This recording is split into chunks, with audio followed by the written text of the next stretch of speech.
शिमला मुआहदा करके जुल्फिकार भुट्टो ने किसको नाराज किया? क्या इमरान को भी भुट्टो जैसी मुश्किलात का सामना? मगर कैसे? इमरान खान किसके गुलाम बन चुके? तहलका खेज कॉलम।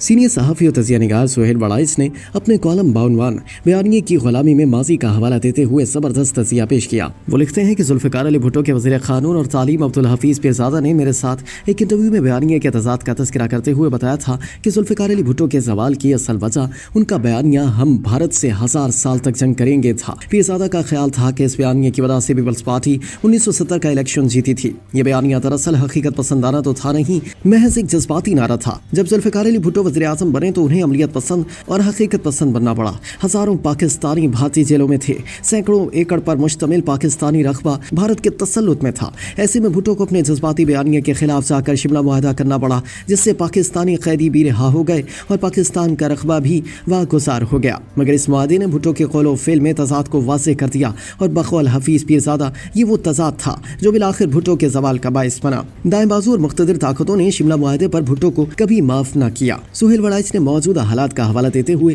तजिया पेश किया कि आज के हालात देख लें, आजकल फिर बयानियों की जंग चल रही है। मुख्तदरा उम्मीद और खुशहाली का बयानिया बनाने की कोशिश में है, जबकि इमरान खान तब्दीली और इनकलाब के दिलकश और दिल फरे बयानिए का ढोल पीट रहे हैं। जिस तरह भुट्टो का 1000 साल तक जंग का बयानिया जज्बाती था, बिल्कुल उसी तरह इमरान खान का इनकलाब का बयानिया भी जज्बाती था। इसका हकीकत पसंदी और अमलियत पसंदी से कोई ताल्लुक नहीं। जज्बात के हवाई घोड़े पर सवार इमरान खान को मुश्किल मरहले का सामना है। वो इनकलाब के रास्ते पर चलते हैं तो हर तरफ कांटे हैं, डील करते हैं तो भुट्टो जैसे तजाद का सामना करना पड़ता है। भुट्टो तो शिमला मुआहदा करके भी 5 साल बरसर इख्तिदार रह गए। इमरान खान और उनकी जमात का ख्याल है कि डील से उनकी मकबूलियत को नुकसान पहुंचेगा। सुहेल वड़ाइच के बकौल दरअसल इमरान खान और उनके शिद्दत पसंद हामी अपने इंतहा पसंदाना बयानिए के गुलाम बन चुके हैं। भुट्टो ने हकीकत पसंदी से काम लेते हुए अपने बयानिए को खुद रोंदा, वो मकबूलियत पसंदी का गुलाम नहीं बना। इमरान खान को किसी और ने नहीं, उनके अपने ही वज़े करदा बयानिए ने गुलाम बना रखा है। इनके हामी यूट्यूबर्स इन्हें जेल से निकलने नहीं देंगे, क्योंकि वो तो हर सूरत में जंग और तशद्दुद से इनकलाब लाना चाहते हैं,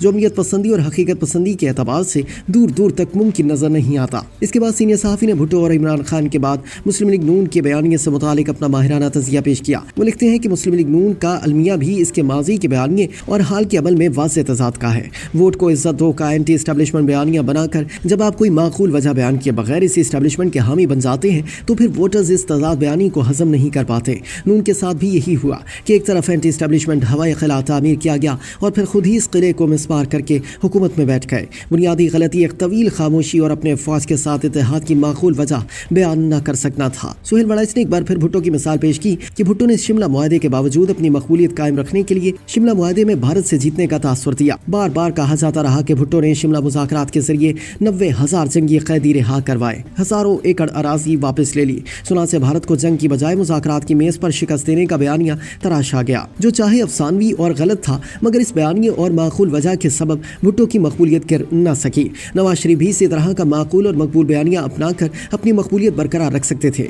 वो ये बयानिया बना सकते थे कि वो जिस एस्टेब्लिशमेंट के खिलाफ थे वो बदल गई है, मगर उन्होंने तो कभी इस मौजू पर इजहार ख्याल ही नहीं किया और ना ही ये मुनासिब समझा कि अपने वोटर्स के सामने अपने बदलते बयानिए की वजाहत करे। कॉलम निगार ने एक बार फिर पीपल्स पार्टी की सियासत पर तबसरा किया कि पाकिस्तान पीपल्स पार्टी का कभी सेंट्रल पंजाब में राज होता था। इसका 1977 के बाद का बयानिया एंटी एस्टेब्लिशमेंट और भुट्टो की करिश्मा साजी पर मबनी था। फिर यह तब्दील होकर एंटी नवाज शरीफ हो गया। पीपल्स पार्टी ने एस्टेब्लिशमेंट से मरासिम बढ़ाए तो वोटर्स ने यह झटका बर्दाश्त कर लिया, मगर जो ही नवाज शरीफ और बेनज़ीर ने मीसाक़े जमहूरियत किया, एंटी नून लीग वोटर बयानिए के तजाद को बर्दाश्त न कर सका और अब सेंट्रल पंजाब में सिवाय पुराने जेलों के अवामी वोट बैंक गायब हो चुका है। सुहेल वड़ाइच के मुताबिक सबसे दिलचस्प कहानी ANP के बयानिए की है। खुदाए खिदमतकार के नाम से शुरू होने वाली इस तहरीक ने बादशाह पख्तून कौमियत का बयानिया अपना लिया। इस बयानिए में 2 नुमाया इशूज़ कालाबाग डैम की तामीर की मुखालफत और सूबा सरहद का नाम तब्दील करना था। खुशगवार हादसा ये हुआ कि ANP के ये दोनों मुतालबात मंजूर हो गए, सूबे का नाम तब्दील हो गया और कालाबाग डैम खटाई में पड़ गया। बज़ाहिर इन कामयाबियों से ANP को सियासी इजारादारी मिल जानी चाहिए थी, मगर हुआ इसके बरक्स, यानी नारे अपनी दिलकशी खो बैठे। हालांकि दहशतगर्दी के खिलाफ सबसे ज्यादा कुर्बानियां ANP के क़यादत ने दी, मगर पुराने बयानिए की गुलामी ने इसे आइसोलेट कर दिया और अब इसका वोट बैंक कम हो चुका है। सुहेल वड़ाइच ने कॉलम के आखिर में भी पीटीआई के बयानिए पर तजिया पेश करते हुए लिखा कि बयानिए जितने तखय्युल पसंद हो, जितने जज्बाती हों या जितने इंतहा पसंदाना हो, उतना ही उनका अंजाम भी इंतहा पसंदाना और खौफनाक होता है। तहरीक इंसाफ की मौजूदा क़यादत काफ़ी हकीकत पसंद है, मगर वो भी बैरून मुल्क बैठे यूट्यूबर्स के हाथों यरगमाल बनी हुई है। जोर ज़बरदस्ती और तशद्दुद से रियासत का तख्ता उल्टा नहीं जा सकता।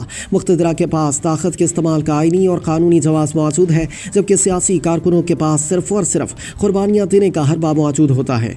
गांधी, हसरत मोहानी या नवाबजादा नसरुल्लाह खान जेल में खामोश मुज़ाहमत करके हुकूमतों को शर्मसार कर दिया करते थे। तहरीक इंसाफ के पास भी ये रास्ता खुला है। तशद्दुद से मज़ीद तशद्दुद जन्म लेता है। कुर्बानियाँ और अदम तशद्दुद मुखालिफों को अंदर से कमज़ोर कर देता है। रास्ते दोनों हैं, मगर सियासत के लिए सिवाय पुरअमन मुज़ाहमत के दूसरा रास्ता खतरनाक है।